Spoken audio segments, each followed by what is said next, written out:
Happy Father's Day to all that are watching. It is the Fantasy Football Show. It is me, your man, Johnny Main, with my homeboy, my brother from another mother, Mr. Nick Wilcox. What it do, bro?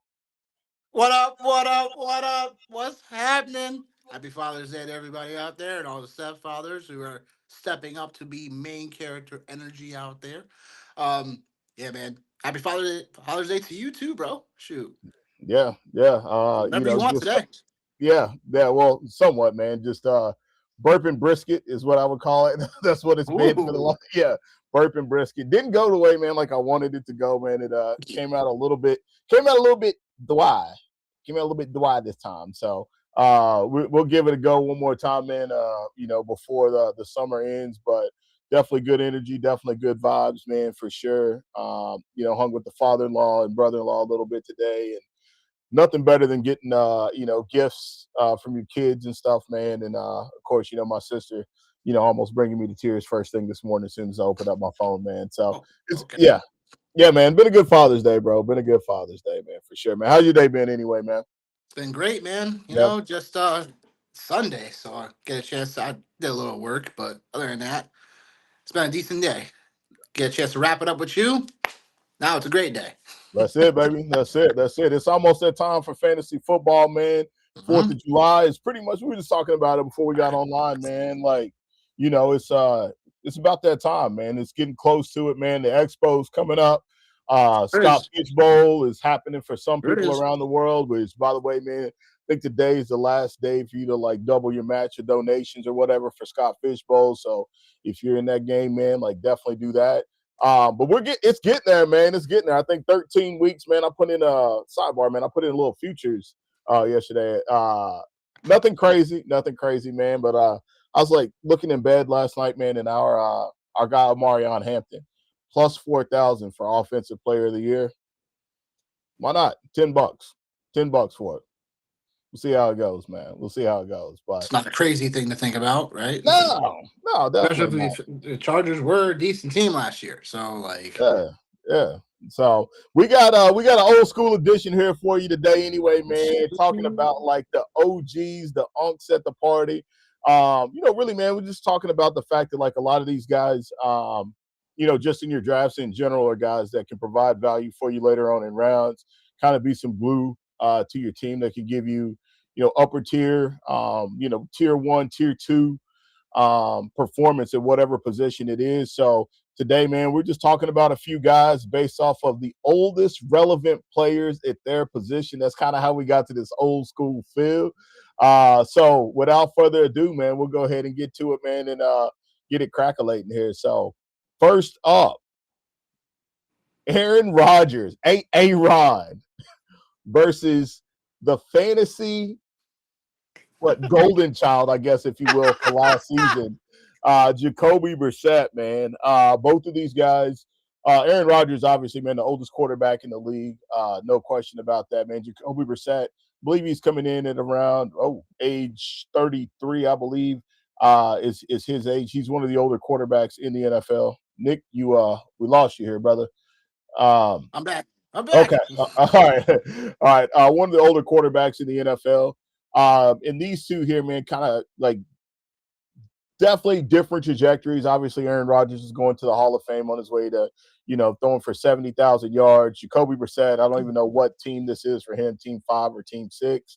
But right now, man, so far, Aaron Rodgers' ADP is coming in at 28. Jacoby Brissett is QB 30, which I thought was kind of crazy. Nick, man, what do you think about this sitch here, man, with these two OGs at quarterback? Actually, yeah, Brissett 33, Aaron Rodgers 42 years of age, actually. Yeah, I mean, look, Aaron Rodgers, right? Let's talk about it. Let's talk about it. Let's talk Let's about it. talk Let's talk about it. about it. Look, I mean, all due respect for Aaron Rodgers, right? He's had a he's had a illustrious career. Um, like just for fantasy purposes, like it's definitely a little tougher to kind of like if we're talking about just one QB leagues, it's a little tougher to really rely on this on a regular basis, like a week in Mm, week out basis. When it comes to the upcoming season, because Aaron Rodgers just it feels like he just has too many of these floor games constantly, like, and not enough ceiling games to really give you extreme value at your end of your drafts. With Brissett, obviously, is a little flash in the pan type of stretch last season down the stretch, where for the most part, if you had Brissett in your lineup, you were at least doing really solid numbers on a weekly basis. And then some games he hit the ceiling. So I guess it's just one of those scenarios where it's like, which one do you feel can have a little bit better of a ceiling at this moment in time? And if you look at both offenses, right, like with Pittsburgh, it's like we can expect something to happen, but as you know, that's your squad. So I'll let you talk about that. But from Arizona perspective, it's like at least you'll have like, solid guys around that offense. We're talking about McBride. We're talking about Michael Wilson, who was also a guy down the stretch. Looked at his ADP. I'm like right now. I'm like, oh boy. Yeah. Um, and with MSJ, same thing. It's like these guys, obviously, and Jeremiah Love will be in that offense too. So it's a fantasy friendlier offense in Arizona. Even if we really don't know who the quarterback will be, we expect Brissett to be the starter. But anything can happen. But I'm just gonna go with if I'm asking myself right now, like who has the higher ceiling, who has the more likelihood to have a better outcome. You drafting around this range for one QB leagues currently, like you can just literally just give me Brissett, and he's not even gonna be drafted in a 12-team league, unless you grab him. Like there's other options you can grab. Neither of these guys I feel like will really be drafted as QB1s in like a 12-team format. But give me Brissett. I think he just has a little bit more of the higher ceiling at the moment because he has on paper right now the better fantasy weapons around him. Yeah. I thought about this. I was like, man, how can I get on here and make a case for Aaron Rodgers? Um, and I really can't. I can't make a case. I can't. Like, I can't make a case to take Aaron Rodgers over Jacoby Brissett. My only case you can make for Rodgers is that it'll be second year with Metcalf, right? And my whole thing is like that rapport and whatnot. I just think that would really lift the Pittsburgh offense up even like to a higher front. It's like him and Metcalf. It didn't seem like they really had like the ceiling of game. If you correct me if I'm wrong, but it feels like they really didn't have that duo of like you go back to Aaron Rodgers duos of his wide receiver ones, calibers, right? Going back to even Jordy Nelson, Jordy Nelson days, you know what I'm saying? And obviously Tay Adams, of course. But it's like you go back to even those days where he had, whoever's Rogers wide receiver one knew there was gonna pretty much gonna have double digit touchdown potential every year. It there is I feel like there still is like an outcome that could happen with Metcalf. It just is going to take them to really get in sync with each other. I feel like Metcalf is still a guy that I know people are not going to like click the button on immediately, but he's still someone that people are going to still hold out hope on for Metcalf, depending on where exactly he goes in a draft too. So that's my really only case for Rodgers in terms of like how he can become a bit more fantasy friendlier. But he's really suitable. The both of these guys, obviously, really suitable more for like QB2 leagues, stuff like that, super flex, stuff like that. But continue. Yeah. No, like for me, it's like you mentioned it. Like there's not a lot there for Aaron Rodgers. 3 finishes last year, as far as top 12 goes. So really, basically, only 3 games he was QB1 in. One of those was against the Jets. The other one was against the Bengals. The other one was against the Ravens. And those were 3 defenses that teams just feasted on overall. Like you said, like if you want to make a case, right? Like another case to be made for Aaron is ninth in the league for adjusted completion percentage on non-play action plays. Like we know Aaron Rodgers is getting the ball out quick for sure. Like we know that's what it is. And maybe like with Mike McCarthy, maybe there's one more run left. And when we say one more run, maybe that could and this is the absolute ceiling for him, man, would be like maybe like last year he finished QB 17 overall in points per game. Maybe he gets to 15 or 14, maybe like that's a best case scenario. And even then, like that's a stretch. Jacoby Brissett, though, man, like that would I'm still trying to figure out. like why he's the 30th quarterback off the board. Like I was in a couple leagues last year where I had some one league in particular where I had some QB issues. I had Brock Purdy and Justin Fields. And Jacoby Brissett was a guy I picked up off the waiver wire. And from week 6 to week 17, he only had 3 weeks where he wasn't a top 12 QB. So you got Aaron Rodgers, who had only 3 weeks as a top 12 QB, and then Jacoby Brissett, only had 3 weeks where he was not a top 12 QB for sure. So, and then like one of the stats like I found on Jacoby Brissett that was like really crazy interesting to me was he was second in the NFL in passer rating as far as intermediate passing yards between 10 and 19 yards. And you mentioned the offense there in Arizona with Michael Wilson, Marv, Trey McBride, Jeremiah Love. You mentioned those guys. Not a lot has changed. Like maybe the Cardinals are a little bit better on defense, maybe, but a lot of this fantasy friendly love that we had for Jacoby Brissett last year came in part because of the Cardinals' lack of defense last year. So you think like if it ends up shaking out like that again, or even close to that, Well, they have a for the top five. Cardinals, They it have a might be. top five hardest schedule based on metrics from last year. Like they have a top five hardest schedule coming into the year already. So if you're telling me that even the defense improves just a little bit, it's like we're still going to expect whoever's at quarterback to. You should be throwing the ball on average, like a good amount. Still should be air raiding the hell of the ball. Yeah, it's good. Like I think it's still going to be a lot of the same. A lot of the same thing. Obviously, there's a coaching change in Arizona too, so that's something to be said as well. Which it seems like half the NFL either has a coaching change or has a coordinator change. So Yep. I think that's par for the course for it's par for the course for everybody, man. But at the end of this day, man, when this debate, to end this debate here, like with these two players, I think we're both on the same page when we talk about Jacoby Brissett as a player that we would both take.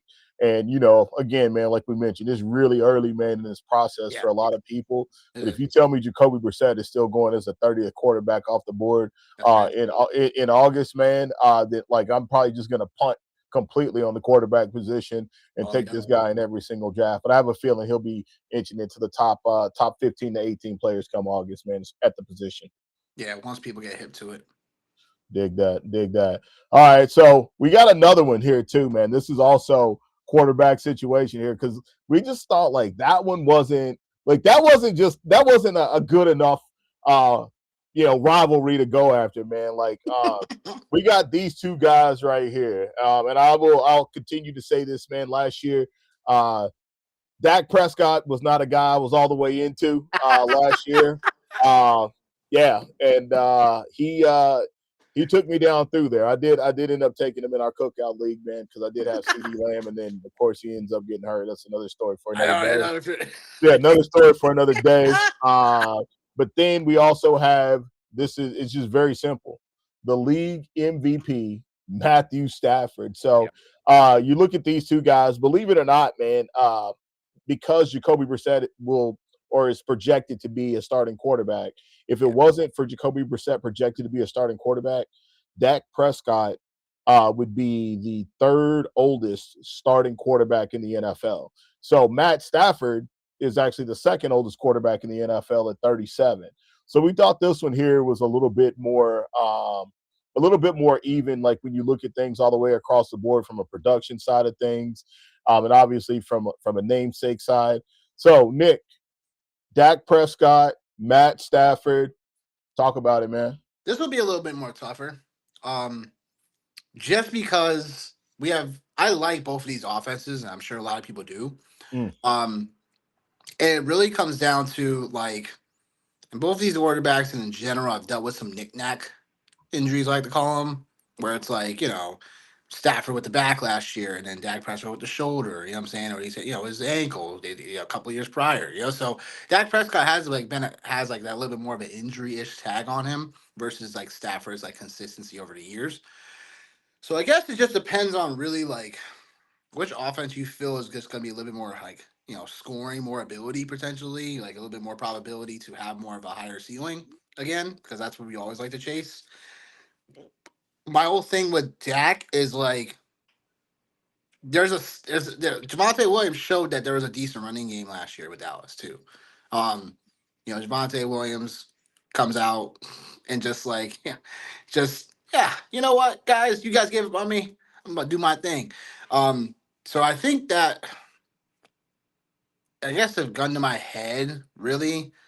Like I do like Dallas. I still think that Dallas unit is still, and then obviously this kind of curtails into the recent Miles Garrett trade. Yeah. You know, The rich they keep said getting richer and the poor just keep getting out a damn thing. the poor just gets barely crumbs, you know. Um, so with that, I mean, honestly, I think I'm not gonna say the philosophy is gonna change the Rams because I still think McVay he showed us different wrinkles that he could use in general, three tight end sets sometimes, like whatever too, like and all that. So I do think though they'll try to keep Stafford like not like at least early on in the year, I believe, at least from a philosophical standpoint, at least this is how I would do it, is that I wouldn't try to keep Stafford like throwing the ball consistently, at least early on in the year, unless we're like in position where like, hey, Stafford, go win this game, we're down 14 points. Type of situation. I think the Rams are going to find a way to kind of balance things out a lot more. They're gonna have Kyron, they're gonna have Blake Corum. We talked about Blake Corum last week, where a guy they might want to keep your tabs on. They're going to want to try to probably run the ball a little bit more, at least to start the season. So, with that being said, like mentality wise for me, like I'll just take Dak slightly.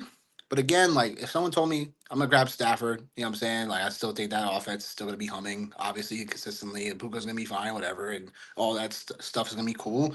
And Miles Garrett, he's gonna help the pass rush, but it shouldn't take away too much from their identity. Okay, no problem. But I think I'm going to take Dak here just because I don't think the Dallas defense is like something that is like another scenario where you're like Dallas defense is they were okay to end the year because getting you know yep, forgot his name already. You talking about Getting Jaguars, Caleb Downs? say again? You talking about Caleb Downs? Nope. Rashawn Um Gary? nope. Golly, yo. Yep, it's early in off season. Well, if it ain't one of them two guys, I want to know who's making a major splash. I do want to hear about it. You talking about Quinn Williams? Thank you. Yeah. Yeah, okay. All right. Yeah. Yeah. But yeah, because he kind of improved their defensive line unit down the stretch. But other than that, it's like Dallas defense still doesn't really get me, like all right, they're gonna shut people down, whatever. It's gonna take away from them passing the ball. Yeah, Dallas. We still know they're gonna do that. So until I really see otherwise, I'll just stick with what I said last year about Dak, and we'll see what happens. But even without CeeDee Lamb, there were still times where Dak was looking pretty decent. So we'll see what happens. But for the sake of argument, I'll go with Dak. I'll go with Dak.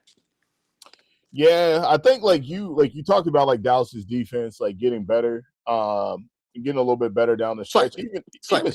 Yeah, like but even still, like even though they still slightly got better down the stretch, they still found themselves in a lot of games where where they had to score points. And I think like another element of this too that like people are talking, there's a lot of conversation obviously about George Pickens and like, would he show up to training camp and, that type of stuff, which he's there now. But like we also have to remember, like they went like a pretty healthy stretch without CeeDee Lamb, like as well.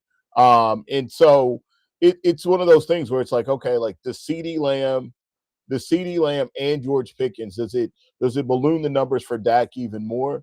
Or like, hey, like, was it just what it was even with George Pickens? I think it's pretty much par for the course. I think like whether CeeDee Lamb was there or not, I think this was the type of production you could have expected from Dak after the season had started and you kind of seen the way this Dallas offense was playing. That's what you could expect. You mentioned the running game, with Javonte Williams, and one of the things, and this was also like a really key stat last year. I talked about with Dak Prescott, and how good he was with play action last year, and he repeated that again as he was fourth in the NFL as far as adjusted completion percentage on play action passes. That was just a really good thing for him. So I think obviously Dallas going back and trying to be a little bit more balanced. I think Dallas is going to try to be more balanced than the Rams will be. Excuse me, because the formula that the Rams had last year almost got them to the promised land. if it wasn't for some wonky, fluky play that happened on Thursday night football. You know what I mean? So I think like I think the Cowboys are the team that's going to try to be more balanced and have a run game. Matt Stafford, man, like I said, like I'll start with him, again as the league MVP for sure. And his ADP is QB 14 right now.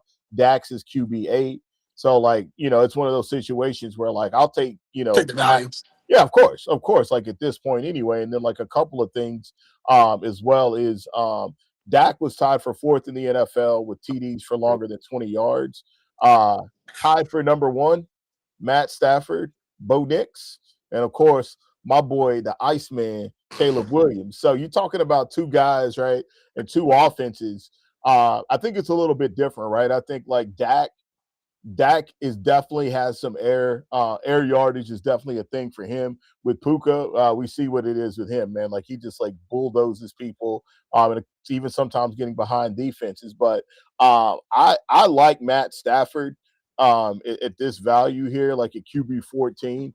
And I know some people might like be like, all right, well, hey, well maybe Dak gives you a little bit more like in the rushing game, 178 yards to 22. Yeah. Yeah, and I think like you remember one of my props for the playoff game with Matt Stafford at his 1 yard rushing, and he got it, and then he took the kneel down, and then he didn't get the didn't get the prop.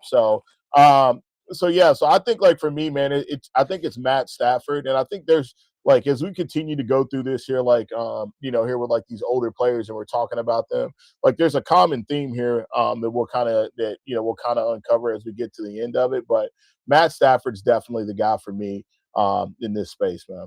That's fair. Yeah. I mean, look, QB8 versus QB14, like, yeah, give me Stafford, like, when it comes to value.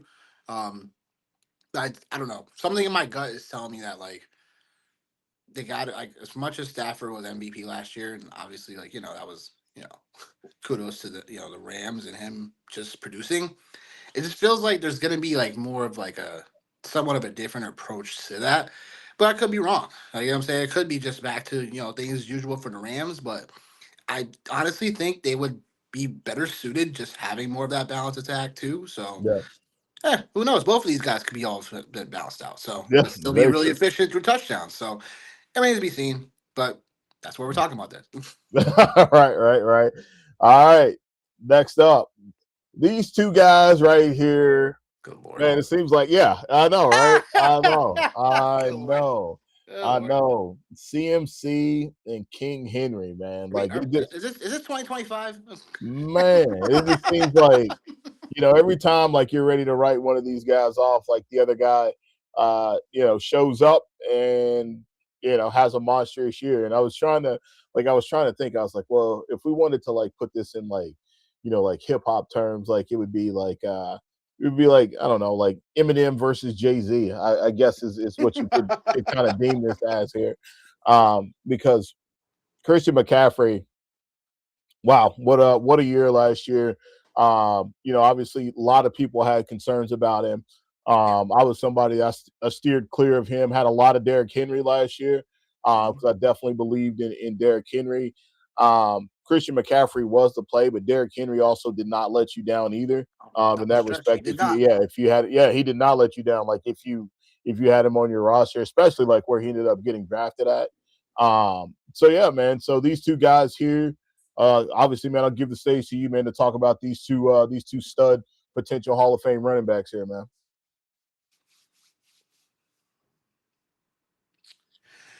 Right now, Christian McCaffrey, right? RB4. Right now, according to Fantasy Pros, Henry, RB12. Just give me Derrick Henry. Um, Give me Derrick Henry till the wheels fall off because as much as like, much as I, again, like I had my fair share of also concern with McCaffrey last year. Still felt though in a spot where you were, I got him in an auction draft last year, so it was more like okay, got him for a few hours less than I saw for him as a projection, so I just rode the wave and got him even a little bit cheaper because I thought people were gonna be a little bit more bidding war for him. So at first I was like, I got him, I got A-Chan. So I was like, okay, well I got my guy A-Chan, say we're gonna ride this thing out, and I'm like Christian McCaffrey. I'm like, there's times last year, I held my breath. Yeah, but at the same time, like, did pay off for me in the end. Um, so with McCaffrey, it's like I just feel like where McCaffrey's going, I love where Christian McCaffrey, but it's like he's just never one of those guys that if he is like it goes Gibbs, Bijan, like like and then there's other guys that can kind of fit in that same tier, and there's other guys I would like to have after that tier. So McCaffrey kind of, again, the history of San Francisco and Shanahan, stuff like that. It just makes me still want to grab Derrick Henry, even a few picks later around that, what he's like say RB12, so it's like Yeah. sort of towards the end of that second, still like the back end of the second, like. So if you're able to get him on the tail end and then grab somebody else if you want that, then cool. Along with somebody else, like a receiver, if you grabbed them, if you got like a Noir Chase, for instance, like if you grabbed him first, then it's like okay, like all right, Derrick Henry, I'll grab him and then somebody else. So just for like safety purposes. Um, so with me, it's like what I'd rather have other guys my hero RB if I'm drafting around where McCaffrey's going. Um, but he's still a fine choice. It just obviously you have to stomach the risk, and that's everything that comes with fantasy football. Like everything's a risk, but it's all about how much risk and how much can you tolerate as well. Because obviously Christian McCaffrey is still a guy that can be, league winning. So it's not something we're taking lightly. It's just more of if you're a guy like me who always kind of tries to get more of the value, or again like Derrick Henry, is there a chance he falls off a cliff? Of course. But the style of runner Derrick Henry is and the way he keeps his body up and all this type of stuff, like it still gives me confidence to grab him where he's going right now. Um, and it could depend. And I think the pendulum can swing either way in terms of where he goes in drafts.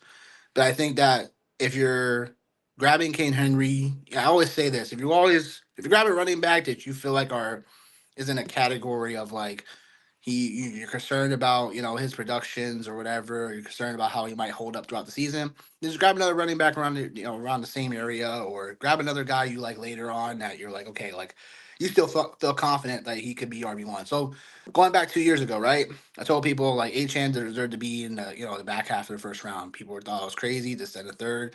So what I did was I grabbed Barkley and I grabbed Achane. And turns out I won that league because of those two. So it was something where like, hey, like if you're like me, who likes to start out their leagues running back or whatever, like okay, grab McCaffrey and grab somebody else if you're concerned about McCaffrey. Same formula if you're concerned about Derrick Henry. You grab Derrick Henry around where he's going late second, and you grab a running back early third, and then you're set for that position for a little bit longer. So game theory comes into play, value comes into play, but also like, we can't predict the future. So it's like also trying to be a little bit more on the safer side if need be, but that's why I'm going Derrick Henry. Yeah. Yeah, it's Derrick Henry being like later on in drafts. When you look at PPR, that's what it is. And I think like, you mentioned like maybe the bottom falls out for Derrick Henry. Like he definitely does not give you a lot like in the passing game, but what he's always going to give you is that he's going to be one of the two or three best rushers in the NFL when it comes to rushing touchdowns, when it comes to rushing yardage, like what you're gonna get with Derrick Henry. One of the things I thought was really, really interesting last year, like around Derrick Henry, was just around the playing time. He played pretty much less than 60% of snaps, meaning like if he's on the field, he's getting the ball. Like there ain't no ifs, ands, buts, and bees about it. When you talk about Derrick Henry and getting the ball, he finished last season as RB6. And he was going, I don't want to say he was going as RB12, but he was going at the end of first rounds, in the second rounds last year. And obviously the payoff was really large for him as far as paying off from a second round running back to being the sixth running back in fantasy. Christian McCaffrey was still going in the first round. So, the payoff wasn't as big, I should say, but like he finished the season as the highest scoring fantasy player, meaning like obviously if you had him on your roster, it's a very high probability you did pretty daggone good unless you just bombed everywhere else. And we're talking about playing time. McCaffrey only had 2 games where he was under 75% playing time, and in those 2 games, he still had RB1 production. He was still a top 5, top 12 running back in that space last year. And the other thing, like I thought was really interesting with McCaffrey was like, his red zone attempts. He was first in the league in red zone attempts, and then third down. Like he's the best receiving back in football statistically when you look at it. So you have McCaffrey on one hand, who's the best receiving back, or who was the best receiving back in football last year, over 100 catches, over 100 targets. You have Derrick Henry, with the exception of Jonathan Taylor. Derrick Henry was probably the best pure running back in football last year. McCaffrey got there just a lot like on volume share. Is really what he got there on, man. It was just volume. There was obviously injuries, with Brock Purdy. That really, kind of put a damper on things for the 49ers, and they kind of had to ride McCaffrey during the season. So, right now it's one of these things, man. And like we talked about it last year, like ad nauseum, it's like, which one do you think is going to happen first? Like, do you think the McCaffrey fall off is going to happen, or do you think the Derrick Henry fall off is going to happen? And like, I still think this. I still think that if you look at a guy like Derrick Henry, like I'm much more apt to believe that like Derrick Henry is less likely to fall off than Christian McCaffrey, just given that Derrick Henry is always going to have that red zone power there, being able to score touchdowns inside the 10, inside the 5. And McCaffrey, like we know what it is. It's the receiving piece. So I think if the 49ers take a different approach this year, Kyle Shanahan says this every single year that they're not going to run that they're He not going to does. run He Christian does. every single year that they're not going to run Christian McCaffrey into the ground, and then Christian McCaffrey gets ran into the ground. Um, so yeah, so it's like I'm not quite sure if that's going to happen this year, but I'm still going to ride with Derrick Henry, man. I think one of the things that's really interesting for me, and I can't, not as a Steelers fan, but like as a fan of football, as a fantasy football fan, I think it's going to be very interesting to see how the Baltimore Ravens look with this coaching staff that they have, this youth that they No have. excuses now. Yeah, like this No youth. excuses now. Yeah, like it's going to be very interesting to see, because if I'm not mistaken, I feel like their offensive coordinator is 29 years old, and I am very, very intrigued to see how that offense looks going into the season. So, all that said, man, I think I'll roll the dice, man, myself, and I'll continue to take Derrick Henry, especially if he's at RB12, because we know what we're getting here in this space. Right. And maybe Christian McCaffrey doesn't get ran into the ground this year. Yeah, right. All right. This one here is a little bit interesting. We got the big homies at wide receiver. We got Tay Adams and Mike Evans. Actually, Mike Evans, obviously, one of the big offseason moves going to the San Francisco 49ers. Obviously, not something that not a lot of people expected. I Nah. think everybody thought Mike Evans would retire a Buccaneer, Yeah. which that like opens up a whole nother door for a whole nother day for us to talk about the Tampa Bay Buccaneers wide receivers and the Yep. value or lack of value or however you perceive it. Ah. Lots of things there. And then Devontae Adams was, in the middle of trade rumors, potentially with A.J. Brown. Obviously, that didn't happen as A.J. Brown went to the New England Patriots, and Devontae Adams is still, with the Rams. Which one of these unks right here, man, are you taking in your drafts? Well, this is like, at first glance, it's still a little tougher.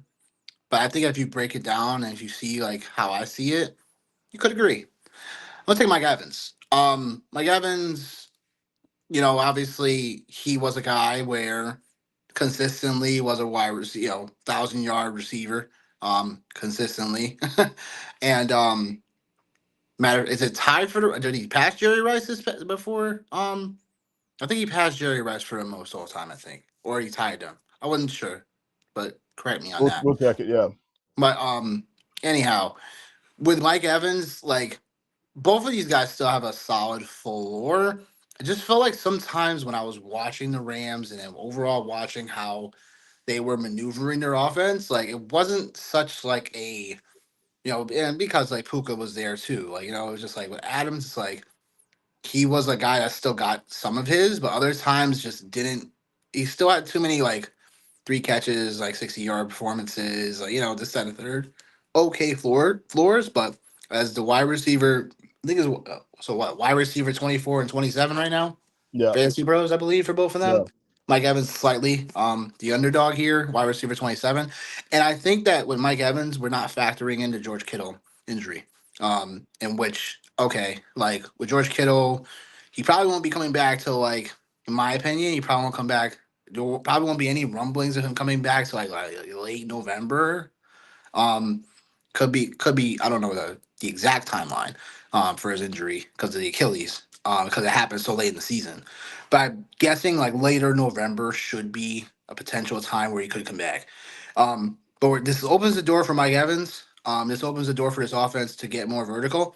And without Kittle, I think they should be relying, and once they get the chemistry down with Mike Evans, like him and then Ricky Pearsall, and obviously McCaffrey will get some of his underneath, like when Purdy's healthy.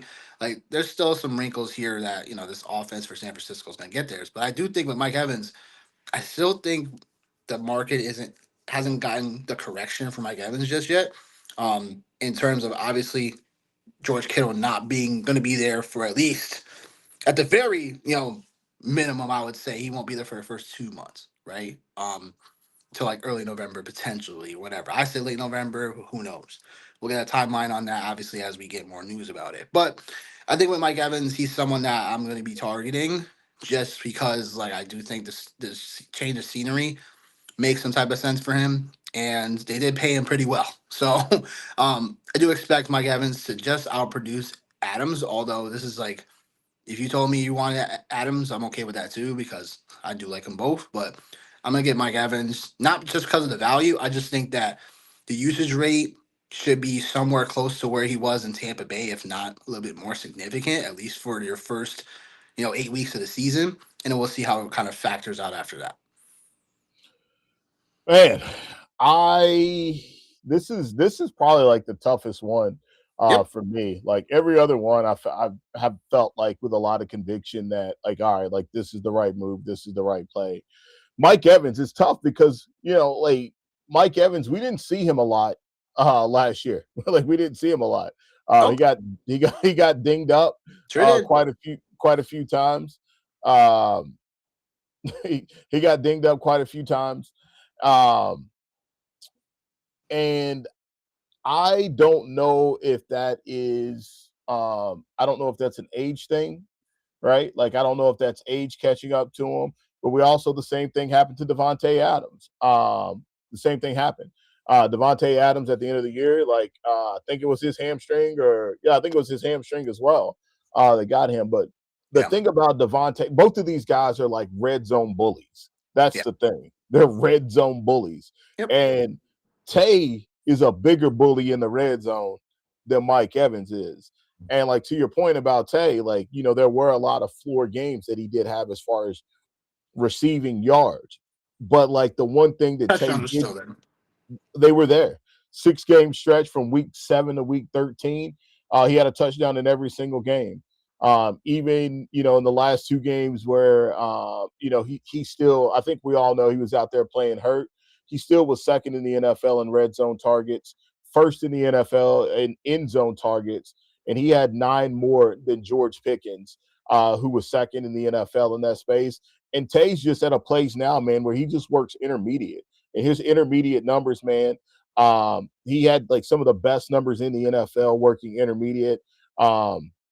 He was top 10 in intermediate routes as far as yards goes, and he was fourth in target percentage for intermediate routes. So I think, like, to your point, right? Like, it's not a vertical game like with that offense with him on the field. It's an intermediate game, but we also know McVay and what he likes to do and how creative he likes to get in the play action. Like that plays like a critical piece of it. And Shanahan, like obviously, man, like Shanahan is obviously one of the best, if not the best offensive play caller in the league, not named McVay or vice versa, right? For both of these guys. So I think there's a Right. common theme right here. And like as we kind of start to uncover some of this, like we Sure. have Matt Stafford here, who's also an elder statesman. Right. We have CMC, who's an elder statement. We have Mike Evans, who, so we're talking about the Rams and we're talking about the 49ers specifically, 2 teams who have older players. Like, ironically enough, right? Like this, just, following the process of things, like these are two teams and they're in the same division. They're gonna see each other. Like, you know what I mean? Like it's not. I don't like. I was. Yeah. I'm like, oh, I'm like, well, I guess this is actually how it's gonna shake, right?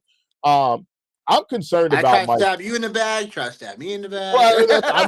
that's what it is, man, with that division. And honestly, man, I'm concerned about Mike Evans. I am concerned about him. I think like right, like Really? uh, yeah, I think like right, like I'm concerned, but like one of the biggest takeaways I think like both of us can say from last season, and every season has a theme, and I think last Yeah. year's theme for the season was who cares about potential injuries or like what's being said. We had Devon Achan that, getting close to draft time who had like some knee issues. We had Matt Stafford. We talked about this. Matt Stafford, word to Mike Tyson, I broke my back. I broke my back. Like my back is broken. He's the league MVP, right? Like there were a lot of players. Christian McCaffrey fell into the same Sam boat, Darnold right? wasn't yeah, no, it wasn't Sam, yeah, like yeah, that's a whole nother conversation. Right, like, but there were a lot of guys like Javonte Williams is another great Isaiah Williams, example. like yeah. Yeah, he's a great example of somebody that like had an injury tag on him going Yeah. into drafts and fell in drafts because of the injury tag, but it paid off for fantasy managers. But Mike Evans, I think like no matter what we think about Mike Evans, right? And I like Mike Evans as a player. Like I've rostered him, I've drafted him, but like like I know, like we all know, at some point in time during the season, you're gonna have to deal with Mike Evans and his gimpy hamstring. Like you're gonna have to deal with it. Like it's just Yeah. it's the cost of doing business, man. And I think like being a year older, and I don't want to subscribe to this theory, but man, there's got to be something going on in San Francisco with the amount of injuries that happen in that place every single year, bro. There's got to be something. So if you tell me, hey, like Mike Evans or Devontae Adams, I think I'm just gonna go Devontae Adams simply because like we know what his defined role is in this offense. Like it's not something where it's like True.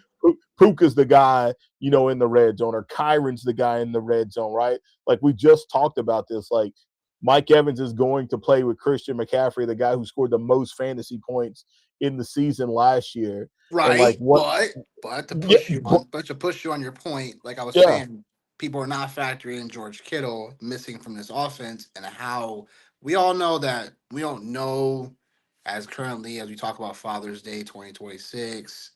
We don't know what Mike Evans' role is going to concretely be. However, we do know from a usage perspective that it should be, we talk about Kittle still being a good, a well-oiled guy in this offense. Like you take that away, where is that going to go? I mean, it could get spread around, but it could just go right to George Mike Kittle Evans. he missed a bunch of time last year.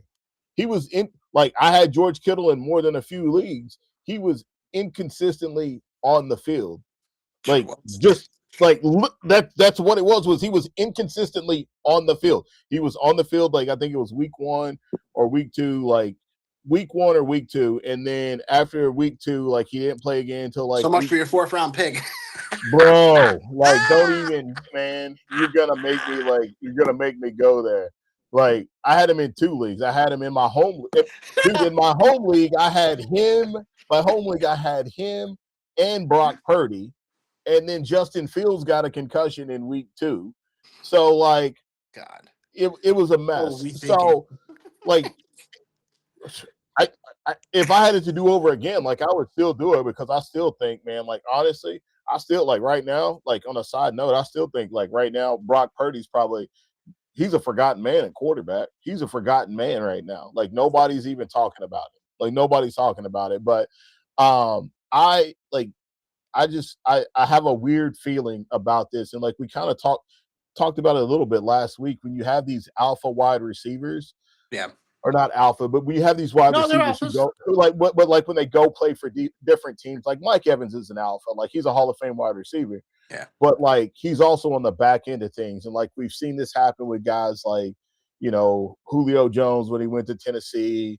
Like we've seen this guys where they I don't change. know. I mean, this still reminds me of Tay Adams before he arrived in LA. You know what I'm saying? So, but I do think that I don't know. This is just me. I do think there's a bit more of a ceiling play here with Evans because of the things you just said coming into the scenario. Like we all know, Adams was still like he had some production with the Jets before he got traded, and then now obviously he got implemented to a a finer, nicer, friendlier offense. So I think with Mike Evans is like I do think Tampa's offense was okay, but then now you enter him into San Francisco's offense, like we all know what this can definitely be. So Yeah, maybe I'm like seeing this thing with googly eyes or something like Evans as far as like a value perspective or whatever, and not really looking at all the red flags. But I think I'm taking into consideration, but still feeling like this could still be a better outcome overall for him. But hey, hey, listen, you know what? it's Hey, man, possible. But it's listen. possible. The But at the clock, same time, like hey, listen. The clock might be he could get hurt, like you said, a hamstring. All of a sudden, be the out for 8 clock. games. Listen, the So clock might be ticking, and I might look at my roster and go Mike Evans. Like I'm not gonna tell you, I'm not above that. I'm they not said above Mike that. Evans. I'm not above that. I'm not above it. Right? I'm not. I'm not above it because you're not wrong in certain aspects. It's like, hey, like what if I miss out, especially if you're playing in multiple leagues, right? Like what if I miss Yeah. out on this guy and like it's a thing. Like he's not like a red X on my list. Sure. I just think like, if you ask me who would I take like right here, like in this Right. exercise, Devontae Adams or Mike Right. Evans, Yeah. I'm gonna take Devontae Adams, That's man. fair. Hey, that's fair. I like Tay Adams too. It's a little tough. It's a little tough. All right. So here we go, man. We got we're getting into your neck of the neighborhood now, man. Yeah. We got tight ends. Tight ends, not that far from the end. Is what I like to call this right Well, here. Yeah. So obviously we got Dallas Goddard, who's at age 30, and we have Mark Andrews, who's also at age 30. And both of these guys have their own, story, right? yep. Last year we thought Mark Andrews was a great value later on in drafts. Dallas Goddard was like not even drafted. I shouldn't say not drafted, but he was definitely drafted as a tight end too, in a lot of respects. Um, so this year we got these two guys here, Andrews, Dallas Goddard. Obviously, Andrews, the Eagles addressed tight end in the draft. Isaiah Likely now plays for the Giants. So with these two guys here, man, like this is what you do for people that are tuning in. Like obviously, you write for Fan Tracks, like tight ends is your thing. What do you got here, man, with these two guys as far as tight end? Well, I guess what I got for this situation is the X factor in this situation is like we talked about earlier. It's like what are the Ravens going to be offensively? Mm. Because this would be kind of like a to be continued segment for me because I would literally like to see how this Ravens offense is going to try to see what Mark Andrews is all about. You let Isaiah Likely walk, so that was something for me I didn't expect to really happen. Um, just because they had a nice little tandem thing going, I thought Likely was on the cusp of definitely either succeeding Mark Andrews or at least like having more of a lion's share role coming into the year. So remains to be seen on that, but more on that later. Um, I do think like Mark Andrews still has an opportunity to still be one of the top tight ends because let's face it, if you're not Brock Bowers or McBride, you're pretty. The rest of the spots are almost up for grabs every week in and week out. So I do think that with Mark Andrews, it's like it was just one of those things where offensively, when we look at like schematically what the Ravens were doing, it was like they just weren't going to him enough. Um, Oh, I think we might have iceberg slimmed him. Might have froze on us. Give him a couple seconds here to get back, but as he was saying, we don't know what the Ravens offense is going to look like. As we mentioned, they're talking about the offensive coordinator change, head coach change, right? So that means that schematically things might be different, like the way that they used to run things with the multiple tight end sets. Um, and like obviously you have to do things a little bit different when you have Lamar Jackson. Go ahead, man. You back. I'm back. um, I'm good now, right? Yeah, you good. I can hear you. Okay. My point was like with Mark Andrews, it was like he just wasn't getting factored in enough, in my opinion, offensively, and that's just cause for concern. So um to Dallas Goddard and the Eagles, without AJ Brown now, like I know they drafted Lemon and stuff. Who knows what I don't know what to feel about him just yet for this offense. But I do know that we talked about Slim Reaper last week, Devontae Smith, and how he could probably be one of those guys we talk about later on that gets you know, moved up the draft board a little bit just because of now the new scenario. Um, so I just think though that Dallas Goddard, like, if we're talking about a guy right now that was benefiting, from the lack of like throwing the ball deep or just constantly throwing the ball, like aerating it and keeping a little bit things a little bit more short and intermediate. I do think that Dallas Goddard is going to benefit more in this offense. So I think Dallas Goddard going to be one of those guys I'm going to keep tabs on, similar to Jake Ferguson. Is that those both of these guys like are going to be in ways still like somewhat secondary pieces in their offenses, but could have weeks where as tight ends, still have top six finishes because of how that position goes week by week. So today I'm gonna take Dallas Goddard over Mark Andrews, but I am intrigued on what I'll hear from the Ravens camp in a matter of weeks. Because I have an insider there, and she will let me know some things about what's going on in Baltimore to where, okay, they're using Mark Andrews in a certain way, they're not, whatever, or certain formations, this. So it remains to be seen how that will turn out, but I am intrigued. But I'll take Dallas Goddard today. Yeah, it'd be Dallas Goddard for me. Like, and it's not even like It's not really close right now, right? it's not, and it's not even about like the changes offensively for me with Baltimore. It's not even about that. I think like for me, it's just about Dallas Goddard in this offense, and you mentioned like AJ Brown going away. It Usage. like usage is going to be there, and even like last year, right? Like he was tight end 7 in points per game. He had 15 red zone targets, 4 end zone, 10th in participation rate, ninth in yards after catch. Got 5 targets, 12th in routes ran per game. So like he was a part of the offense. And that's not going to change. If anything, like it's going to increase him being a part of the offense uh, there for sure. And so I'm buying Dallas Goddard for sure. He's a guy that is a forgotten man right now. Early on, right? I know, and that's my favorite part about like doing this is that feeding families out here, if you as the streets call it, feeding families out here. As We know you we know, get my the chance to man, do that every once in a while, yeah, as my man Mike Brittingham shows up, trying to get any scraps that are thrown out here for him, is cool.